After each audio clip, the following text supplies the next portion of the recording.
As Gospel Film Hub GH, we are working on another movie, bringing it your way to push you to the next level. Hello everyone, my name is Miss Angela and I was playing the role of a nurse, and then this is my first time being on set. My name is Dr. Danso, and in the scene I'm Pastor Harrison. Your friend me Enjoy, but your new movie I by your friend me Imani. Hi, I'm Abigail. You can call me Abiya Sicho, God's Choice.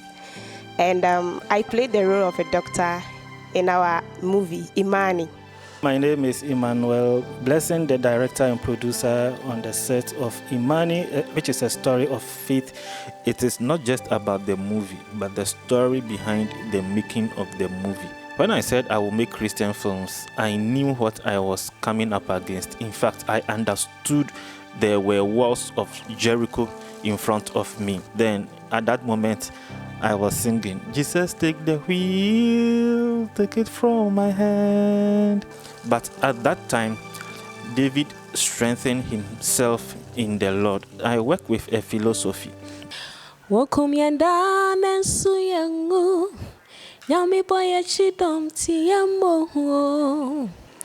Oboya who by senior Korea Bonema who by Timimbo. You are Alpha and Omega, the beginning and the end. When I said I will make Christian films, I knew what I was coming up against. In fact, I understood there were walls of Jericho in front of me. And that is what kept me praying a lot. When I wake up at night, I know the obstacles, the contentions I have to deal with, and I do that in prayer. You see, when I was in the movie industry, I mean the mainstream film production, I wasn't a super brand. Although I was a fast-growing brand, I wasn't up there yet. I wasn't that super brand that would say, if you stop making secular films to start making Christian films, it will become news. Bloggers, newspapers, TV stations, radio stations will follow me. No, I wasn't there yet. And you see, even in the film industry, I wasn't up there yet. And coming to start something which is new in Ghana, gospel film productions. How many people are making gospel films in Ghana? And how well are they even known? Who are they working with? And what are they working with? It came at a time when I had spent a lot of money in the mainstream or the secular film industry, and I was yet about to get to that point when I could recoup the returns on my investment. Then I said, let me put everything aside and start a Christian film ministry from a level which is not known, which is not yet accepted in Ghana. The analytics are there to show. Even the few viewers we have on YouTube, they are mainly from India and Kenya, before Ghana and sometimes Nigeria. The Ghanaians have not still accepted the Christian film ministry yet here in Ghana, and that is where we find ourselves now. And there have been moments when you post your movie link in some Christian WhatsApp platforms and you are removed from that platform. Some of them are even church platforms. Sometimes people in the church will see the work you are doing and come up, oh, you are doing an amazing work. Okay, I know this person up here. Let me talk to this big man up there, and he can help you or collaborate with you to do something good. The next time you follow up, you don't even get response. Then you know that when information about our ministry got to that person up there, something came up, walls of Jericho. Then the conversation will end over there. These are some of the things I understood from the beginning that we would come up against, and surely we are coming up against that. And on top of that, we are also working with unprofessional actors. These are people who are committed to support the ministry, but they are not professionals. They have not been in the industry. They do not have the experience. They do not have the education in acting or in the film production arena. So they are learning on their job, and it is not easy. In the making of this film, I encountered one actor that I asked, "Have you secured your costumes?" And she was like, "Oh, director, I'm on my way to the set. After shooting my scenes, I will go back for my costumes." And you tell me you are coming on set to finish the scenes, and when you are done, you will go for your costumes. And I mean, I had to sing, "Jesus, take the wheel, take it from my hand. I can do this on my own." At that time, I knew there was no way I was going to do this on my own. But you see, it happened to David when he had returned from the battle, I think in Ziklag or so. The people had taken away his wives, his children, everything that belonged to David was carried away by the enemies. At that time, in spite of God's favor and grace on David, he wept. In spite of his strength, someone that had slain Goliath, some of the soldiers with him even were planning to even stone him because he was the cause of what had happened. They had lost almost everything they had.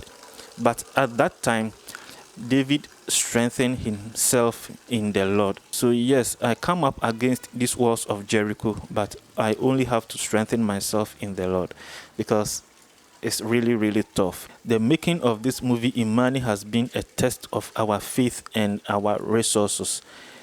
It's really tough because so far it is the biggest movie we are making under the Gospel Film Hub ministry.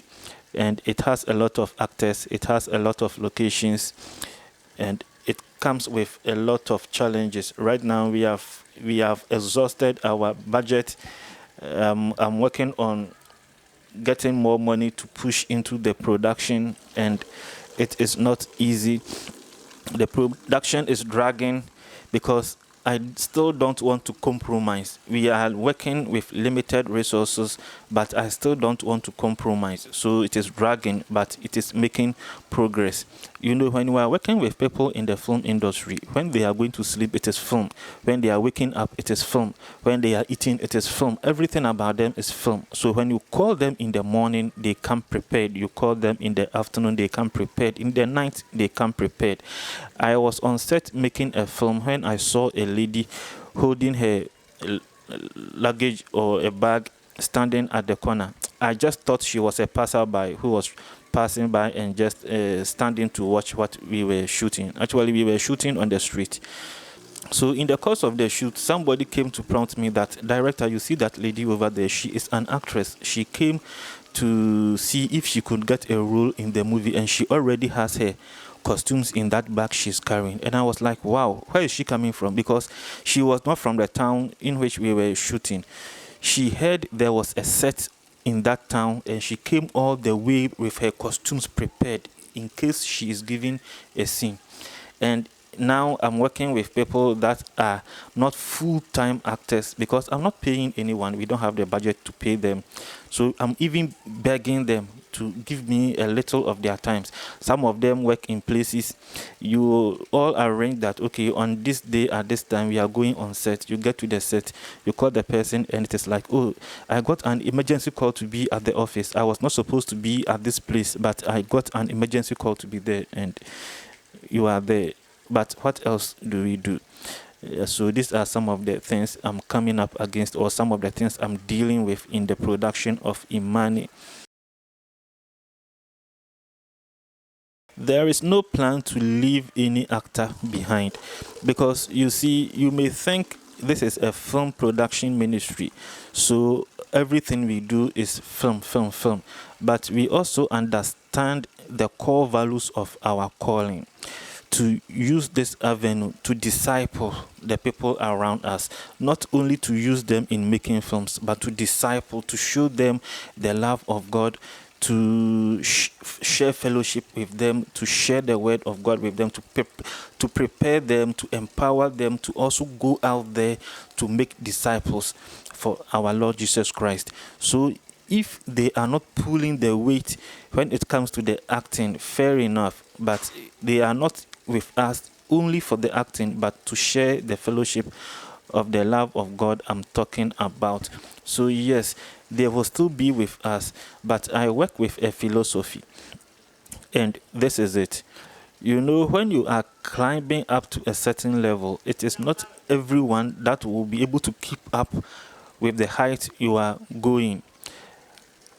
When you do science, you see that the higher you go, the thinner the air. And so some people are not able to breathe at certain heights. Some may breathe, but they will face difficulties. And at certain heights, people will begin to collapse, faint, and even die.